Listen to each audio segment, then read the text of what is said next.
വിനോദസഞ്ചാര കേന്ദ്രമായ പാഞ്ചാലിമേടിലെ മൊട്ടക്കുന്നുകൾ ഭൂരഹിതരില്ലാത്ത കേരളം പദ്ധതിയിൽ ഉൾപ്പെടുത്തി തുണ്ടുഭൂമിയാക്കി വീതിച്ചു നൽകുവാൻ അധികൃതർ മുന്നിട്ട് ഇറങ്ങുന്നതിൽ ദുരൂഹത ഏറുന്നു. ഭൂമിയെ തുണ്ടാക്കി കൈവശപ്പെടുത്തുവാനുള്ള റിസോർട്ട് മാഫിയയുടെ നീക്കമാണ് പിന്നിലെന്ന വ്യാപകമായ ആരോപണം ഉയരുന്നുണ്ട്. ഇതിനു പിന്നിൽ വൻ രാഷ്ട്രീയ ഭൂമാഫികൾ ഉണ്ടെന്നും ആക്ഷേപം ഉയരുന്നുണ്ട്. ഭൂരഹിതരില്ലാത്ത പദ്ധതിക്കാണ് കഴിഞ്ഞ ദിവസം ഉദ്യോഗസ്ഥരുടെ നേതൃത്വത്തിൽ പാഞ്ചാലിമേട്ടിലെ മൊട്ടക്കുന്നുകൾ തരിശുഭൂമിയാക്കി വെട്ടിത്തെളിച്ചത്. ഈ മൊട്ടക്കുന്നുകൾ സ്ഥിതി ചെയ്യുന്നതാകട്ടെ ഏറെ പ്രകൃതി രമണീയവും ചരിത്ര പ്രാധാന്യം അർഹിക്കുന്ന പ്രദേശത്തുമാണ്. പെരുവന്താനം പഞ്ചായത്തിൽ ഉൾപ്പെട്ട പാഞ്ചാലിമേട്ടിൽ പഞ്ചപാണ്ഡവർ വനവാസകാലത്ത് ഒളിവിൽ കഴിഞ്ഞ പ്രദേശമാണെന്നാണ് ഐതിഹ്യം. പ്രസിദ്ധമായ വള്ളിയാങ്കാവ് ദേവീക്ഷേത്രത്തിന്റെ മൂലകേന്ദ്രമായി കരുതപ്പെടുന്ന പുരാതന ഭുവനേശ്വരി ക്ഷേത്രം സ്ഥിതി ചെയ്യുന്നതും ഈ പ്രദേശത്താണ്. ഈ ഭുവനേശ്വരി ക്ഷേത്രത്തിന്റെ മുൻഭാഗത്തും ഭൂമി വെട്ടിത്തെളിക്കലിൽ ഉൾപ്പെടുത്തിയിട്ടുണ്ട്. മാത്രവുമല്ല, ശബരിമലയിലെ മകരജ്യോതി ദർശിക്കുവാൻ ആയിരക്കണക്കിന് ഭക്തരാണ് ഈ പ്രദേശത്ത് എല്ലാ വർഷവും ഒത്തുചേരുന്നത്.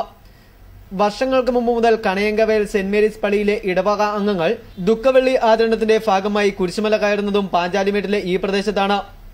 ഈ പ്രദേശമാണ് ഇപ്പോൾ ഭൂരഹിതരില്ലാത്ത കേരളം പദ്ധതിയിൽ ഉൾപ്പെടുത്തുവാൻ തീരുമാനിച്ചിരിക്കുന്നത്.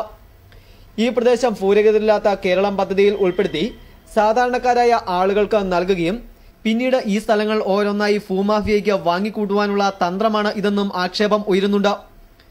പാഞ്ചാലിമേട് പ്രദേശങ്ങളിൽ കഴിഞ്ഞ ഏതാനും വർഷങ്ങളായി റിസോർട്ട് ലോബികൾ ശക്തമായിട്ടുണ്ട്. ഏതാനും വർഷത്തിനുള്ളിൽ നിരവധി റിസോർട്ടുകളാണ് മേഖലയിൽ പുതിയതായി വന്നിട്ടുള്ളത്. പ്രകൃതി രമണീയമായ ഈ പ്രദേശം കാണുവാൻ നിരവധി വിനോദസഞ്ചാരികളാണ് എത്തുന്നത്. ഇതെല്ലാം മുന്നിൽ കണ്ടുകൊണ്ടുള്ള ഭൂമാഫിയുടെ പ്രവർത്തനമാണ് ഭൂരഹിത കേരളം പദ്ധതിയിൽ പാഞ്ചാലിമേടിനെ ഉൾപ്പെടുത്തുവാൻ കാരണമെന്ന ആക്ഷേപവും ശക്തമാണ്.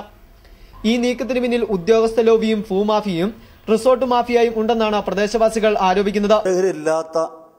കേരളം പദ്ധതിയിൽ ഉൾപ്പെടുത്തി പാഞ്ചാലിമേടിനെ വെട്ടിമുറിക്കാനായിട്ടുള്ള ഒരു ശ്രമം ഗവൺമെന്റിന്റെ ഭാഗത്തുനിന്ന് ഉണ്ടാകുന്നു എന്ന് മനസ്സിലാക്കിയ അടിസ്ഥാനത്തിലാണ് ഇപ്രകാരമുള്ള ഒരു പ്രതിഷേധ മാർച്ച് ഞങ്ങൾ സംഘടിപ്പിച്ചത്. പാഞ്ചാലിമേട് ഈ നാടിന്റെ കുടിവെള്ള സ്രോതസ്സാണ് എന്നുള്ളതാണ് ഏറ്റവും പ്രധാനപ്പെട്ട കാര്യം. ഈ നാടിന്റെ പച്ചപ്പ് കെടാതെ സംരക്ഷിക്കുക ഈ നാട്ടിലെ ജനങ്ങളുടെ ഉത്തരവാദിത്വവും കടമയുമാണ്.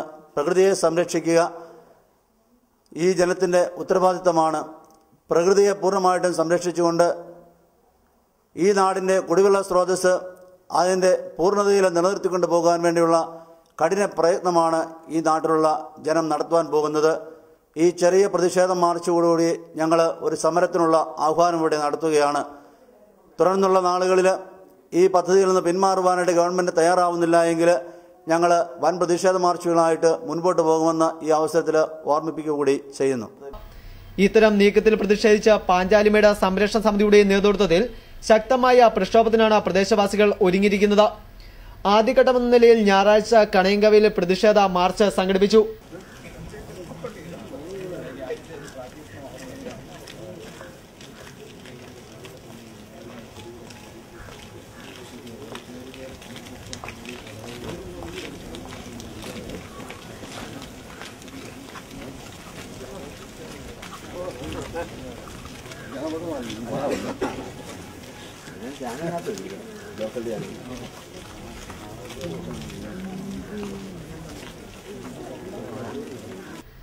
Festoon news, Idukki.